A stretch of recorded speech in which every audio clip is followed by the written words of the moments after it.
아프리카는 은혜를 하는 위닝 가능한 세네갈과 에티오피아가 진출의 거점이 되어 아프리카의 우리 물품 판매를 촉진시켜야 한다.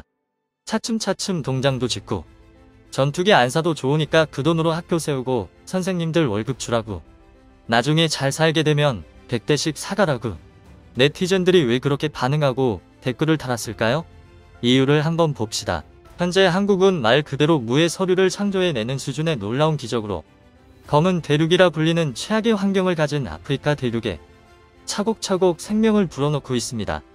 해외 각국에서 1조가 넘는 금액의 원조를 퍼부었음에도 우리 돈으로 약 2,200원으로 하루를 간신히 살아가는 절대적 가난에 처해 있습니다. 사실 한국 또한 보릿고개라는 말이 생겨날 정도로 힘든 시간을 보냈던 적이 있었습니다. 그래서였을까요? 이들을 그냥 두고 볼 수만은 없었던 한국은 이들을 위해 팔을 걷어붙이고 나섰습니다. 그리고 전 세계 어떤 나라도 생각하지 못했던 방법으로 이들을 돕기 시작했는데요. 불가능도 가능케 하는 한국 덕분에 삶의 희망을 되찾았다며 눈물을 흘리는 이들이 많다고 합니다. 그런데 한국의 도움을 받아 승승장구의 은혜를 갚겠다는 나라가 있지만 한국을 차갑게 배신했다가 끝없는 나락으로 추락하는 나라가 있습니다. 바로 세네갈과 나이지리아인데요. 이들에게 도대체 무슨 일이 있었던 걸까요? 오늘 이슈거려서는 똑같이 한국의 도움을 받았지만 달라도 너무 다른 두 나라에 대해 자세히 알아보겠습니다. 아프리카의 강자로 불리는 나이지리아는 우리 한국과 인연이 깊은 나라지만 배신의 아이콘이기도 합니다. 나이지리아는 중국의 지원을 받기 위해 장면 WTO 사무총장 자리를 두고 한국과 대립하며 한국을 무시했던 나라로 유명합니다. 그 결과 중국의 영향이라도 받은 것인지 아니면 원래부터 그랬는지는 모르겠으나 나이지리아는 중국 깜치는 협잡질로 한국에 막대한 손해를 끼치는 나라 중 하나로 급부상했습니다. 워낙 많은 사기를 치다 보니 국제적인 보험사에서도 이미 깊이 국가로 지정되어 나이지리아에서 사기를 당한 것은 특약한 것이 아니라면 보상해줄 수 없다는 태도를 보일 정도입니다. 쉽게 말해 아프리카판 중국이라는 것이죠. 현재 나이지리아는 서서히 기울어가고 있습니다. 한국조차 이들의 파렴치한 행태에 치를 떨며 그들과의 교역을 서서히 끊어내고 있는데요. 나이지리아 측에서 교역량이 너무 많이 줄었다며 우는 소리를 했지만 손을 잡지 않았습니다. 결국 그들은 중국의 하수인 역할을 자처할 수밖에 없는 상황에 부닥치고 말았는데요. 최근에는 중국에 바치기 위해 천연기념물인 천상갑을 몰살시키고 불법적으로 밀수하고 있다는 소식까지 들려오고 있습니다. 그렇게 한다고 한들 중국이 이들을 거들떠나 볼지 모르겠는데요. 현재 오랜 내전으로 고통받는 나이지리아를 끝까지 외면하는 중국의 모습만 봐도 그들이 잘못된 선택을 했다는 것은 자명하다는 의견이 많습니다. 한편 한국은 2010년 식량 부족으로 큰 어려움을 겪고 있는 아프리카 사람들을 돕기 위해 한 아프리카 농식품기술협력회의처 커페시를 출범했습니다. 기존 선진 강국들처럼 돈으로 원조를 해봤자 부패한 권력자의 금고로 직행한다는 것을 알고 있었던 한국은 아프리카에 지속할 수 있는 지원 사업을 펼치기로 마음먹었습니다. 현재 아프리카 대부분 나라는 부정부패로 썩어 있습니다. 이제껏 여러 나라가 지원해온 막대한 해외 원조금을 죽어가는 국민들을 위해서가 아닌 자신의 정권을 유지하는데 대부분 사용한 것만 봐도 알 수 있는데요. 그들은 수십 년 동안 독재하면서 굶주림에 허덕이는 국민은 안중에도 없었습니다. 딸의 결혼식에는 50억 이상의 돈을 쓰고 욕실이 25개나 되는 저택에서 호화 생활을 했죠. 때문에 어떤 나라는 원조를 받기 전보다 훨씬 더 가난해지고 있습니다. 현재 아프리카의 현실은 아이를 포함해 노인까지 깨끗한 물을 얻기 위해서 하루 평균 6km 약 4시간을 꼬박 걸어야 합니다. 아이들은 살기 위해 학교를 포기하는 대신 물을 기르며 하루하루를 살아갑니다. 심지어는 더러운 흙탕물과 동물의 소변까지 마시기에 이르렀죠. 전문가들은 아프리카가 받는 해외 원조 중 매년 100억 달러가 허튼 곳으로 빠져나가고 있다고 추측합니다. 또한 일각에서는 이런 원조금으로 자신의 배를 채워가는 정치인들도 문제지만 고기 잡는 법을 알려주는 것이 아닌 무작정 주기만 하는 원조 방식을 문제 삼기도 합니다. 그래서 한국은 이들에게 돈이나 쌀을 줄 것이 아니라 현지에 적합한 쌀을 직접 재배할 수 있도록 해주는 아프리카 벼 개발 동반관계 사업을 시작해 2016년부터 10년간 지속할 수 있는 원조를 해왔습니다. 그 결과 한국의 도움을 받았던 사람들의 생활은 서서히 활기를 되찾기 시작했습니다. 미국과 유럽 등 기존 선진 강국들은 자신들이 60년 동안 1조가 넘는 금액을 퍼붓고도 바꾸지 못했던 절망의 땅을 한국이 단 10년 만에 희망이 넘치는 땅으로 변화시켰다는 사실을 알고는 충격을 감추지 못했다고 하는데요.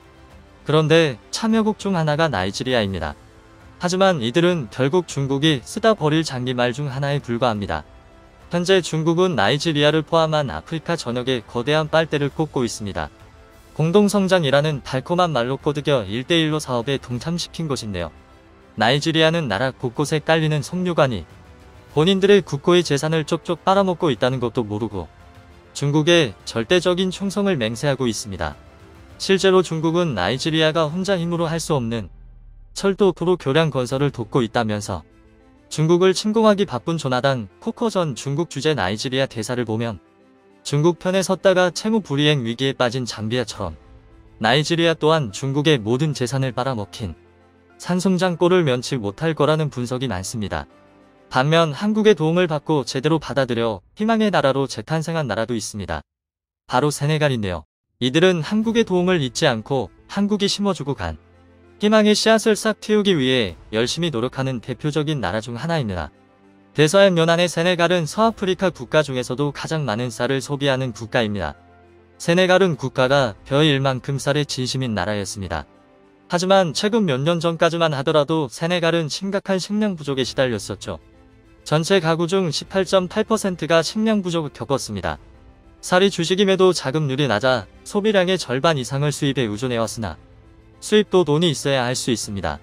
세네갈의 간절한 도움 요청을 듣고 그들의 토양에 적합한 품종 개발에 돌입한 한국은 결국 2017년 세네갈 기후와 토양에 적합한 이 소매치기라는 쌀 품종을 개발해냈습니다.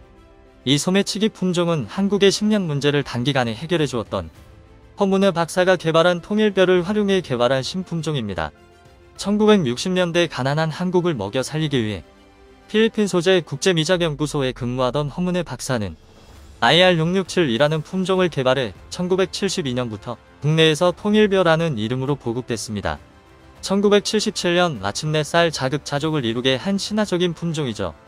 한편 이수라는 기존 세네갈의 주력 품종이었던 사헬보다 밥맛이 좋고 수확량도 3배가량 많아 지금은 대부분 이 소매치기 품종을 재배 중입니다.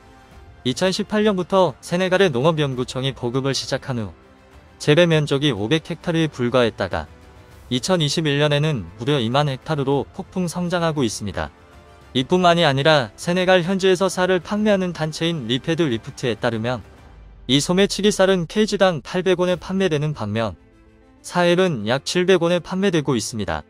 1kg에 100원 차이라면 3배 이상의 수확량을 자랑하는 이수기를 재배하면 농가 소득이 단순 계산해도 3배로 증가하는 만큼 한국의 아프리카 벼 개발 동반관계 사업은 세네갈 정부에도 세네갈 농부들에게도 세네갈 국민들에게도 모두 이익이 되는 가장 이상적인 프로젝트임과 동시에 스스로 지속할 수 있는 원조인 셈입니다. 그런데 세네갈이 전혀 생각지도 못했던 방법으로 한국에게 보은하려 해 큰 감동을 주고 있습니다. 대당 500억 원이나 하는 한국의 경공격기 FA50을 구매하겠다고 나선 것입니다. 물론 아직 확정된 것은 아니지만 전문가들은 기존 세네갈이 운영 중인 항공기 또한 우리 기술로 만든 KT-1 기본훈련기 세네갈 공군의 요구사항을 반영해 개량한 카일 S만 것을 예로 들며 높은 가능성을 점치고 있습니다. 실제로 그동안 세네갈은 한국산 항공기가 만능이라며 상당한 만족을 표했습니다. FA50 또한 훈련기부터 전투기 역할까지 모두 해낼 수 있는 만능 항공기인 만큼 조종사 양성이나 공군 운영 측면에서는 경쟁 기종에 비해 훨씬 더 유리합니다.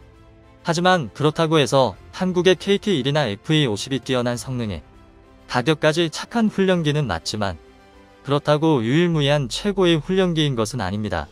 미국이나 러시아, 이스라엘 같은 군사 강국이 만든 훈련기도 있고 저렴한 중국 훈련기도 있습니다.